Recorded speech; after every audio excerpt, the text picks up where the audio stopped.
Hi, today we're going to learn the future tense in French. We'll be discussing what it is, what it's not, and we're going to do it with numbers. It's going to be a paint by numbers class. And these numbers are 2, 3, 6, 10. 3, there are 3 functions for the future, 6, there are 6 verb endings, and 10, there are 10 verbs that are different in the future tense.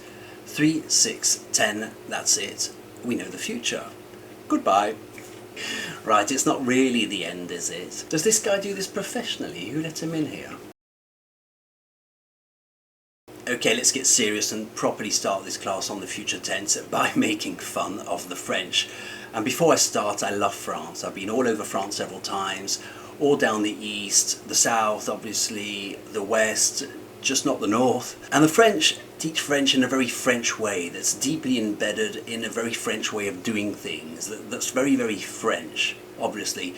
And they have an invention called le futur proche, which means the close future, and it's very, very French. It's almost as French as French bread.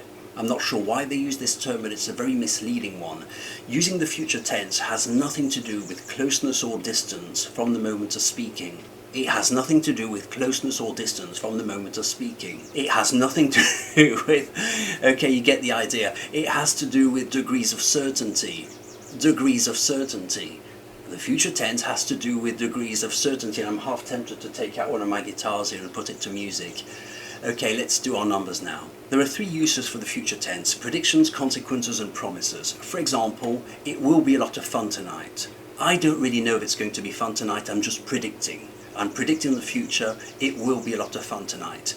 Number 2, consequences. If you go out now, you will be wet. It's raining outside, if this, then that. I'm expressing a consequence. If you do this, you will be wet. And number 3, I will always love you. It's a promise, or at least a strong commitment.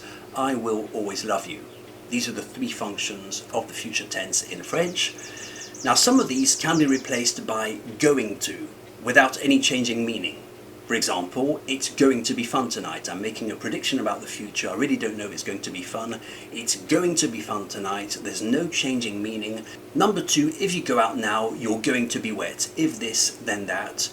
You can say, if you go out now, you will be wet. If you go out now, you're going to be wet. There's no changing meaning. However, I'm always going to love you. That sounds a bit different. It really doesn't sound like a promise or a strong commitment. It doesn't work, does it? I'm always going to love you. I will always love you sounds a lot better, because I'm always going to love you doesn't sound like a strong commitment or a promise. In French, this gives us ce sera amusant, ça va être amusant, no changing meaning. You can either say ce sera amusant with the real future tense, or ça va être amusant. I'm saying something about the future, I'm predicting that it's going to be fun. Same thing as in English. Number 2, si tu sors, tu seras mouillé. Si tu sors, tu vas être mouillé. No changing meaning here either. If this, then that. If this, this is going to happen. Si tu sors, tu seras, that's the proper future tense. Si tu sors, tu vas être mouillé. No changing meaning. However, number 3, je t'aimerai toujours. That's the proper future tense, but je vais toujours t'aimer. I'm always going to love you. Doesn't really work either. So the proper way of saying it is je t'aimerai toujours. I will always love you. It's a promise or a strong commitment. And you could work it out for yourself, you know, when your partner says, will you always love me? It would be odd to say, of course I'm always going to love you. It's not what they want to hear. They want to hear, I will always love you. These are the 3 functions for the future tense. Let's now talk about the number 6. Well, the number 6 comes into play because there are 6 endings. As easy as that. And let's take as an example the verb to drink. Boire, to say I will drink, you will drink. This sounds as follows: je boirai, tu boiras, il boira, nous boirons, vous boirez, ils boiront. There are 6 endings to memorize. I've put them in orange here, appearing on the screen. It's as easy as that, 6 endings to memorize. And before going on to our 3rd number, the number 10, I'll make fun of the French a bit more with their so-called futur proche, which I mentioned already. I find a wonderful invention. You can work out for yourself that you'd rarely ever promise someone that you're going to drink something. It's usually more of a casual intention.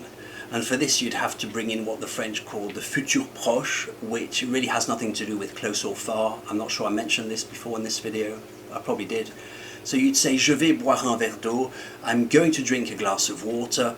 But of course, you can promise someone that you're going to drink Nous boirons ton vin ce soir. We will drink your wine tonight. We shall drink your wine tonight. And it almost sounds like a solemn promise. And finally, our third number, the number 10. Why 10? Well, because there are 10 verbs that you have to study separately, and these are unpredictable verbs in the sense that the stem of the verb changes significantly. For example, the action of seeing, voir, becomes je verrai, which translates to I will see. Voir becomes je verrai. There's a significant change that you really can't predict. Similarly, we have the verb être, the action of being, I will be, becomes je serai. It's highly unpredictable. There are 10 of them, which you'll find on my beautiful worksheet at OuiCommunicate.com if you're lucky enough to already be a student. And there you have it. Bob's your uncle. You know the future tense. You've learned the future tense in roughly 42 minutes at home. Do the exercises, know it, watch a video. It's quite simple, without the inconvenience of being inconvenienced, really. 3, 6, 10, those are the numbers, and that's the future tense for you. And the last number, number 2, 2, 3, 6, 10, the very last number means that if you learn the future tense, you also know the conditional, because it's essentially the same tense in French, so you have 2 tenses for the price of 1. There you have it.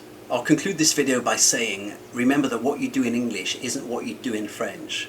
And this is where a bilingual specialist comes in handy. The challenges of both languages are different. For example, in English you can say, right, I'll go and get a drink of water, I'll go and fetch a drink of water. We're already in motion, we're already doing the thing, I'll go and get a drink of water. It doesn't work in French. You can't say, j'irai boire un verre d'eau, and already be in motion. Doesn't work. And you also can't say, wait for me, I'll just close the door. You can't say, wait, I'll just close the door. Attendez, je fermerai la porte. You can't use the future tense for something you're doing in the instant in French. It's not the same language. It's more of a promise and a high commitment. So here the rule to remember is we don't use the future tense in French for actions in the instant, okay? You can't say, I'll give you my business card. You're already stretching out your hand. You can't say, I'll close the window using the future tense. A thing you're actually doing now doesn't work that way in French. And this essentially concludes our video on the future tense in French in a paint-by-numbers type of way. If you're suffering from the unenviable ailment of having a limited amount of time on this planet, OuiCommunicate comes to your rescue. But by all means, if you do have unlimited credit of time, carry on what you were doing. It's alright. My name's Chris from OuiCommunicate. See you soon in a French class. Bye.